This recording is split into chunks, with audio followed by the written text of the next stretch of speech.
वृंदावन में गोरीलाल कुंज है, हरिदासी परंपरा का स्थान है, अत्यंत गोपनीय और गुप्त है, हर कोई नहीं पहुंच पाता वहां पे, लेकिन जो पहुंचे वहीं के होके रह गए, इतना अद्भुत स्थान है। वहां के आचार्य चरण हुए श्री नरहर देव जी महाराज, और श्री नरहर देव जी के शिष्य हुए श्री रसिक देव जी। कौन हुए? श्री रसिक देव जी। तो गुरु कैसे परीक्षा लेते हैं अपने शिष्य की, ये कथा सुनो। तो श्री रसिक देव जी के प्रति गुरुदेव का बड़ा आत्मीय भाव होने लगा। वहां गोरीलाल जी हैं। अब ये भी एक अद्भुत कथा है कि वहां जो ठाकुर जी हैं, जैसे युगल सरकार है ना, ठाकुर जी और प्रिया जी, वहां ठाकुर जी जो हैं, जो ऐसे खड़े हैं वो प्रिया जी हैं, और ऐसे जो खड़े हैं वो ठाकुर जी हैं। मतलब इसीलिए, क्योंकि लाल तो सांवले हैं, पर वहां गोरी जो है वो लाला बन के खड़ी है, इसीलिए ठाकुर जी का नाम है गोरीलाल कुंज, इसलिए स्थान का नाम गोरीलाल कुंज है। वहां ठाकुर जी जो हैं वो प्रिया जी हैं, और प्रिया जी जो हैं वो ठाकुर जी हैं, विपरीत श्रृंगार में खड़े हैं, अद्भुत दर्शन है। तो वहां के आचार्य हुए श्री नरहर देव जी, उनके शिष्य थे श्री रसिक देव जी। तो एक बार गुरुदेव के मन में आया कि रसिक देव जी की परीक्षा ली जाए। रसिक देव जी अत्यंत गुरु प्रति निष्ठा, मतलब ये बात कह दें तो कोई अतिशयोक्ति नहीं, ठाकुर जी को बाद में प्रणाम, पहले गुरु जी को प्रणाम, ऐसे श्री रसिक देव जी। तो एक बार गुरुदेव के मन में आया कि रसिक देव की परीक्षा लेकर के पूरे शिष्यों को बताया जाए कि ये कैसा शिष्य है। क्या परीक्षा ली? अपने एक दूसरे शिष्य को बुला करके कहा, तुम जबरदस्ती रसिक देव पर झूठे आरोप लगा करके हमसे शिकायत करो उसकी। तो कहने लगे, गुरुदेव ऐसा क्यों कर रहे हैं? बोले, हमने जितना कहा बस उतना करो। रसिक देव पर झूठा आरोप लगा करके उसकी आके हमसे निंदा करो, शिकायत करो। ठीक है, गुरु आज्ञा मान ली बेचारे उस बालक ने, और आकर के रसिक देव जी सामने बैठे थे, और गुरुदेव से आके, देखिए गुरुदेव, आप इसको समझा लीजिए, और ये बहुत ज्यादा विचित्र हो गए कि कभी हमारा लोटा फेंक देते हैं, कभी हमारे वस्त्रों पर रज फेंक देते हैं, कभी हमारे ऐसा करते हैं, फाड़ देते हैं वस्त्र, बहुत उधम मचाते हैं, बहुत हमारे साथ अत्याचार अनाचार करते हैं। गुरुदेव ने कहा, रसिक देव तुमने ऐसा किया नहीं उन्होंने, लेकिन गुरुदेव के आगे ना अपनी ना बोलने में भी उनको संकोच हो रहा है, नीचे नजर करके बैठ गए, कुछ नहीं बोले। बोले, तुम इतने उद्दंड हो, हमको ये नहीं पता था। अच्छा, सब शिष्य जानते थे कि गुरुजी इनसे बहुत प्रेम करते हैं, छोटी सी बात है, थोड़ा डांट देंगे। और गुरुदेव ने क्या कहा, ये उद्दंडता हम बिल्कुल स्वीकार नहीं करेंगे, रसिक देव इसी समय अपना बोरिया बिस्तर बांधो, आश्रम छोड़ के चले जाओ।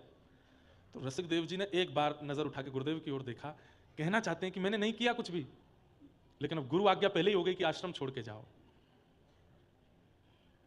उस गुरु भाई की ओर देखा, वो गुरु भाई भी आश्चर्य में आ गया। बोले, गुरुजी ने कहा था कि आरोप लगाना पर इतना बड़ा दंड देंगे, ये गुरुजी ने मुझे भी नहीं बताया था।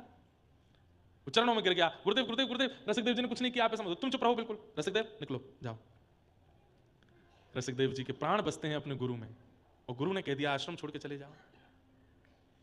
तुरंत क्षण भर नहीं लगाया, गुरुदेव को प्रणाम किया, ठाकुर जी को प्रणाम किया, आश्रम से अपने 2-4 सामग्री जो थी वो लेकर के निकल गए। सबके सामने से तो ऐसे निकले कि गुरु आज्ञा है, लेकिन आश्रम से बाहर जाते ही इतना रोए, इतना रोए, इतना रोए, आश्रम की दहली को पकड़ पकड़ करके रोए। सब शिष्य गुरु भाई देखते रहे, रोते रहे। गुरुजी से कहे, गुरुजी आप इतने निष्ठुर कैसे हो सकते हैं, आप तो बहुत प्रेम करते थे इनसे। बोले, मुझे मत समझाओ, और तुम सबकी भी बारी आएगी, चुपचाप बैठो, अपना काम करो, और रसिक देव तुम जाओ। निकाल दिया आश्रम से।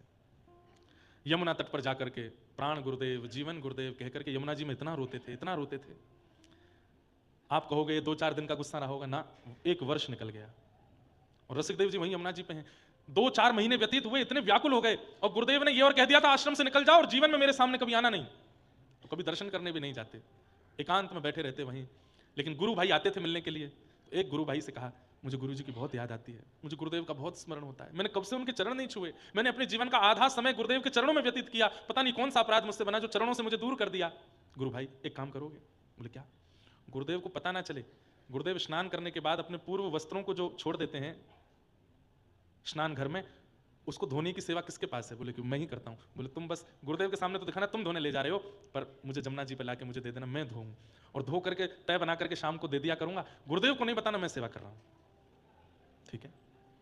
गुरुदेव के जो वस्त्र होते थे, गीले वस्त्रों को वो गुरु भाई दे जाते, और रसिक देव जी उन वस्त्रों को ही प्रणाम करते, और उन वस्त्रों को ही निचोड़ करके उससे थोड़ा जल लेकर के पी लेते। मेरे गुरुदेव की चरणामृति है।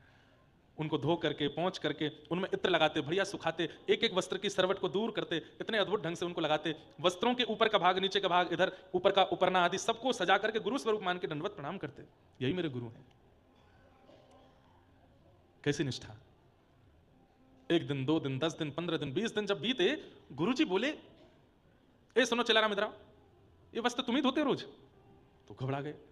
जी गुरु जी, जी गुरु जी। हो नहीं सकता। इतनी निष्ठा और इतनी पवित्रता से या तो व्यक्ति धन लेकर के सेवा करता है, या फिर किसी के वियोग में सेवा करता है। व्यक्ति या तो धन लेकर के निष्ठा प्रकट करता है कि भाई मुझे इतना धन मिला है तो मुझे ये कार्य पूरा करना ही है, या किसी वस्तु की प्राप्ति के वियोग में हो, वो वस्तु ना मिल रही हो तो तत्पर होकर के निष्ठा प्रकट कर पाता है। तुम तो यहीं रहते हो, रोज तुम्हारे वस्त्रों से इतनी अद्भुत सुगंधी और इतनी लगता नहीं है कि तुम धोते हो, तुम्हें सौगंध है। कौन धोता है वस्त्र, सत्य बताओ। चरणों में गिर, गुरुदेव क्षमा कर दीजिए ना, गुरु बड़े गुरु भाई रसिक देव जी को। बोले उसका नाम क्यों ले रहे हो, वो धोता है क्या? बोले मैं ही रोज वस्त्र उनको दे देता हूं, वो धो करके स्वच्छ करके शाम को वो गुरु सेवा मांग रहे थे। गुरु जी आप नाराज नहीं होना, आपसे चरणों में प्रार्थना, उनसे कुछ मत कहिएगा गुरुदेव, मेरा अपराध है, मुझे निकाल दीजिए आश्रम से, पर आप उनको बुला लीजिए वापस। गुरुदेव ने कहा तू नहीं, वही है, वही वही जानबूझ करके तेरे को कह करके मेरे वस्त्र मंगवाता होगा। सुन, उस रसिक देव को जाकर के बोल दे। बोले क्या? मेरी आज्ञा है, वृंदावन छोड़ दे, वृंदावन से बाहर निकल जाएगा। गुरु शिष्य जो था वो मन में सोचने लगा मेरे प्राण निकल जाएं अब, गुरुदेव आप इतने निष्ठुर क्यों होते जा रहे हैं, आश्रम से निकाल दिया ये कम नहीं है क्या? बोले तर्क करता है, वितर्क करता है गुरुदेव के आगे, मैंने आज्ञा कर दी, जाकर के उसको बोल दो। आज वो गुरु भाई आए, रसिक देव जी उत्सुक बैठे थे, वस्त्र आवेंगे, उनको चरणामृत लूंगा और वस्त्र धो करके संभालूंगा। गुरु भाई आए, आकर के लिपट के रोने लगे। बोले क्या हुआ गुरु भाई, तुम रो क्यों रहे हो? गुरुदेव स्वस्थ तो है ना, आश्रम में सब मंगल में है ना, हमारे गुरुलाल जी प्रेम से तुम रो क्यों रहे हो, क्या बात है? गुरुदेव की आज्ञा है, उन्हें पता चल गया कि तुम वस्त्र धोते हो, इसलिए क्रोध में आकर के आज्ञा दी है कि इसी वक्त वृंदावन का त्याग कर दो। पछाड़ खा के रसिक देव जी गिर पड़े, रज को हृदय से लगाने लगे, श्री यमुना जी को आलिंगन करने लगे, व्रज की लता गुल्म वृक्षों को देखने लगे। मैंने कौन सा अपराध किया जो गुरुदेव इतने नाराज है मुझसे? उसी समय कहा गुरु भाई मैं जा रहा हूं, और प्रार्थना करना कि ये प्राण निकल जाए, क्योंकि गुरुदेव के बिना नहीं रह सकता। एकमात्र वृंदावन था जो मुझे जीवित रखे हुए था, अब उसके त्याग की भी आज्ञा गुरुदेव ने कर दी है, अब तो मैं जीवित नहीं बचूंगा। गुरु भाई कभी मिलेंगे। निकल गए आश्रम छोड़कर। वृंदावन त्याग की बात थी, कोई बात नहीं, 84 कोस में कहीं रह लूंगा, व्रज में रहूंगा तो प्राण तो बचे रहेंगे कि कभी गुरुदेव के दर्शन होंगे, इसलिए प्राण बचाए रखूंगा। मथुरा जाके रहने लगे। गुरु भाइयों ने पता लगवाया कहां है, पता चला मथुरा में है, तो गुरु भाई कभी कभी छुपके मिलने चले जाते थे। रसिक देव जी इतने रसिक थे कि उनके वैसे भी बड़े अनुयायी होने लगे, वो रोज कीर्तन करते थे, पद गाते थे, तो उनका पद सुनने के लिए कई भाव आते थे। सब लोग ध्यान से सुनो। मथुरा में निवास करने लगे, तब दूसरे एक गुरु भाई को देखा, 6-7 महीने निकल गए, 1 साल निकल गया। बोले गुरुदेव की बहुत याद आती है, कितने दिन हो गए मैंने देखा नहीं उनको। सुनो मैं कोई सेवा नहीं कर पा रहा गुरुदेव की, वो एक सेवा थी उससे नाराज होकर गुरुदेव ने यहां भेज दिया, तुम एक काम करोगे?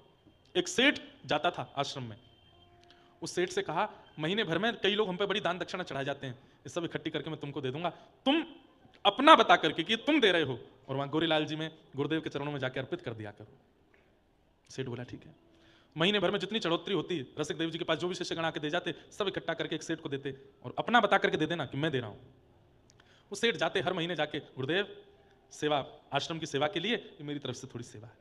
1 बार दिया, 2 बार दिया, 3 बार दिया, 6 बार दिया। जब लगातार देता रहा वो सेठ, गुरुदेव बोले ए सेठ यहां पे आ, इतना उदार कैसे हो रहे हो तुम? नहीं गुरुदेव बस सेवा करनी आश्रम की। बोले मैंने पता करवाया, तुम्हारे खुद के व्यापार में तंगी चल रही है, खुद के परिवार में ज्यादा खाना पीने की व्यवस्था नहीं बन पा रही हो, तुम रोज आकर आश्रम की सेवा कर रहे हो, तुम्हें सौगंध है, सत्य बताओ कौन करता है ये सेवा? सब गुरु भाई फिर घबरा गए, बोले गुरुदेव कहीं अब की बार और निष्ठुर नहीं हो जाए। सेठ ने बता दिया, बोले श्री रसिक देव जी मथुरा में विराजते हैं, वही भेजते हैं। ताम्रवर्ण हो गया, मेरी आज्ञा है उस दुष्ट को जाकर के कह दो 84 कोस ब्रजमंडल का त्याग कर दे, निकल जाए बाहर, और लौट करके कभी चरण ना रखे इस 84 कोस के अंदर। अगर वो आया तो बहुत बुरा होगा। सेठ जी ने जाकर के खबर रसिक देव जी को सुनाई। बोले मैं कैसे जीऊं, कैसे जीऊंगा मैं गुरुवर तुम्हारे बिना, कैसे जीऊंगा मैं गुरुवर तुम्हारे बिना, कैसे जीऊंगा मैं गुरुवर तुम्हारे बिना, कैसे जीऊंगा मैं गुरुवर तुम्हारे बिना। यहाँ कोई नहीं अपना तुम्हारे बिना, कोई नहीं अपना तुम्हारे बिना, कैसे जीऊंगा मैं गुरुवर तुम्हारे बिना, कैसे जीऊंगा मैं गुरुवर तुम्हारे। और बस रोते बिलखते श्री रसिक देव जी व्रज छोड़ के चले गए। किसी ने कहा प्राण त्याग देते यमुना जी में डूब करके? बोले गुरु की आज्ञा नहीं पूरी होगी ना, अगर प्राण त्याग दूंगा तो स्वेच्छा हो जाएगी, गुरु आज्ञा की अवहेलना हो जाएगी। गुरु आज्ञा है व्रज से बाहर जाओ, आज्ञा पूरी करने चले गए। बुंदेलखंड में रहते थे, बुंदेलखंड के निवासी थे, उनके जन्म स्थान के पास मैंने कथा भी की, सागर में चले गए रसिक देव जी, और बस वहीं रह करके कुटी बना करके भजन करने लगे। वर्षों तक वृंदावन लौट करके नहीं आए, शुष्क हो गए गुरुदेव की स्मृति में, याद में, पतले दुबले हो गए, बिल्कुल प्राण पखेरु उड़ने को हैं, और बस इच्छा यह है कि प्राण बाद में जाएं, बस एक बार गुरुदेव की झांकी कर लूं, एक बार अपने गुरुदेव को देख लूं, फिर भले प्राण त्याग दूं। इतना स्मरण करते थे अपने गुरु का, इतना स्मरण करते थे कि गुरु भाई मिलने के लिए जब जाते थे वहां पर, तो अपने गुरु भाई से कहते थे, कल रात को गुरुदेव को ज्वर आया, तुमने औषधि नहीं दी? तो गुरु भाई कहते, आपको कैसे पता? इतना चिंतन किया गुरुदेव का कि गुरु की प्रत्येक गतिविधि उनको पता होती थी, इतनी दूर बैठ करके भी। पर निष्ठुर हैं गुरुदेव, नहीं स्वीकार कर रहे। 5-6 वर्ष निकल गए। उसके बाद श्री नरहर देव जी जो गुरु जी थे, उनकी यात्रा हुई बुंदेलखंड की तरफ, और जब वे यात्रा पर निकले, गांव के लोगों ने जाकर के श्री रसिक देव जी से कहा, अब तो अच्छे दिन आए हैं, अब तो ठाकुर जी रीझ गए, श्री सदगुरुदेव भगवान नरहर देव जी बुंदेलखंड आ रहे हैं, अब तो हमें दर्शन होंगे। रोने लगे, बोले मैं सामने नहीं जाऊंगा, कहीं वे प्रसन्न चित्त आ रहे होंगे, वे प्रसन्न चित्त आ रहे होंगे, और मेरा रूप देख करके कहीं उनकी प्रसन्नता में विघ्न नहीं आ जाए, मैं गुरुदेव के सामने नहीं जाऊंगा, मैं नहीं जाऊंगा। नहीं गए। थोड़ी दूरी पर गुरुजी कुटिया बना करके रुके थे। रात्रि में शंका निवृत्त होने के लिए जाना था। रात्रि में शंका निवृत्त होने के लिए जाने की भावना से उठ के जैसे ही जाने लगे, तो अंधेरे में दिखाई नहीं दिया, एक वृक्ष की डाली से सिर में चोट लगी। चोट लगी गुरुदेव को, रक्त निकला श्री रसिक देव जी को, माथे से रक्त निकलने लगा। जो 2-4 शिष्य बैठे थे, रात्रि में उठ के रसिक देव जी बैठ गए, माथे पर हाथ धर के बैठे हैं। तभी उन शिष्यों ने देखा, बोले गुरुदेव क्या हुआ, क्या आप तो यहीं लेटे थे, माथे में कैसे लगी? बोले कोई जाओ, मेरे गुरुदेव शंका निवृत्त होने के लिए जा रहे थे, और एक डाली लगी है सिर पे, उनको चोट लगी है, मलहम लगा दो। जाकर के उनके शिष्यों को बताया, बोले तुम्हारे गुरुदेव कहाँ हैं? वन में गए हैं, उनके सिर में चोट लगी है। बोले तुम्हें कैसे पता? बोले कि गुरुदेव को चोट लगी, रक्त रसिक देव जी को निकल रहा है। ये बात जाकर के किसी अत्यंत गूढ़ शिष्य ने नरहर देव जी से कही, गुरुदेव आप सोच रहे हैं पराकाष्ठा प्रेम की, वो कितना प्रेम करते हैं, आपको चोट आपको लगती है, रक्त उनको निकलता है, गुरुदेव इतने निष्ठुर क्यों हो रहे हैं, स्वीकार कर लीजिए ना। खबरदार जो उसका नाम मेरे सामने लिया। तो इतने के बाद भी गुरु ने स्वीकार नहीं किया। बोले सुनो, अभी कितने दिन का प्रवास हो रहा है बुंदेलखंड में? बोले गुरुजी अभी 1 महीना और। बोले नहीं, अभी रात में ही वृंदावन वापस जाएंगे, नहीं चाहिए, नहीं रहना, हमें उस नगर में नहीं रहना जहां वो रसिक देव रहता हो। शिष्यों के मन में आया, ऐसा तो कोई अपराध नहीं किया उन्होंने गुरुदेव जो आप इतने नाराज हो उनसे। लौट करके वृंदावन आ गए। वृंदावन में श्री गोरीलाल ठाकुर जी विराजमान थे। गुरुदेव आकर के जैसे सेवा में अंदर गए तो क्या देखा, बाहर सब शिष्यगण रो रहे हैं। रोज गुरुदेव से कहते हैं रसिक देव जी को स्वीकार कर लो, लेकिन गुरुजी नहीं मानते। आज जब ठाकुर जी की सेवा में गए तो क्या देखा, ठाकुर जी के नेत्रों में अश्रुबिंद है। ताली नहीं बजाओ, सुनो। कहा ठाकुर जी से, जय जय, आप रुदन कर रहे हैं, मेरे प्रियालाल सरकार, कोई सेवा में अपराध बना, आपके शयन में कोई दिक्कत हुई, कोई प्रसादी में दिक्कत हुई, आप रुदन क्यों कर रहे हैं नाथ, आपके नेत्रों में अश्रु क्यों है? ठाकुर जी प्रकट हो गए और प्रकट होकर के बोले, क्यों इतने निष्ठुर हो रहे हैं आप भी जानते हैं हृदय से कि रसिक देव कितना योग्य है, आप भी जानते हैं कि वो कितना प्रेमी है, कितना भक्त है, फिर इतनी परीक्षाएं क्यों, आप उसको स्वीकार क्यों नहीं करते? ये सुनते ही नरहर देव जी नृत्य करने लगे, रोने लगे, हृदय पर हाथ धर के बोले, मैं यही प्रतीक्षा कर रहा था, सबने कहा स्वीकार करो, पर जिस दिन मेरे नाथ कहेंगे स्वीकार करो उस दिन करूंगा। मैं इसी की प्रतीक्षा कर रहा था कि सबको पता चल गया है कि रसिक देव कितना प्रेमी है, पर मैं प्रतीक्षा कर रहा था जिस दिन मेरे प्रिया प्रियतम स्वीकार करके कहेंगे और मुझसे कहेंगे कि उसको स्वीकार करो, उस दिन मेरे मन में भाव आएगा, हाँ अब प्रियालाल ने भी स्वीकार कर लिया, अब मैं रसिक देव। जो इतने 6-7 वर्षों से इतने निष्ठुर गुरुदेव थे, आज सारी निष्ठुरता दूर बाहर आए, रोने लगे, अरे कोई दौड़ के जाओ, मेरे रसिक देव को लेकर के आओ, हो गया बहुत दिन, 6 साल आडंबर किया, 6 साल नाटक किया क्रोध करने का, अब नहीं, इस पूरे क्रोध के पीछे कारण एक ही था कि मेरे प्रियालाल उसको स्वीकार कर लें, और आज इन्होंने स्वीकार कर लिया, अब मेरा रसिक देव उसको बुला के लाओ। किसी ने जाकर के बुंदेलखंड में खबर दी और कहा, श्री गुरुदेव बुला रहे हैं, आपको याद कर रहे हैं। सुनते ही श्री रसिक देव जी की स्थिति, मेरे प्राण निकल ना जाए, वृंदावन तक जीवित रख लो मुझे बस। मैं सुनकर के मेरे कान तरस गए कि मेरे गुरुदेव मुझे बुला रहे हैं। रथ आए, हाथी आए, घोड़े आए, पर पैदल चल रहे हैं वृंदावन की ओर, मेरे गुरुदेव बुला रहे हैं। लौट करके आए और जैसे ही गोरीलाल कुंज में आए, श्री नरहर देव जी ने हृदय से लगा लिया। कितनी देर तक दोनों गुरु शिष्य एक दूसरे को हृदय से लगा के रोते रहे, किसी को समय का भान नहीं पड़ा। सुबह से रात्रि हो गई, बार बार देखते हैं, फिर हृदय से लगाते हैं, अरे मेरे रसिक देव, तुझे ज्यादा पीड़ा तो नहीं हुई ना, तुझे कष्ट तो नहीं हुआ ना?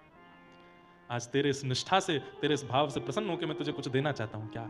अब से गोरीलाल तुम्हारे हैं, अब से ये प्रिया प्रियतम तुम्हारे हैं, अब इनकी सेवा तुम करोगे। क्यों की पूरी परीक्षा? कि प्रिया प्रियतम स्वीकार कर।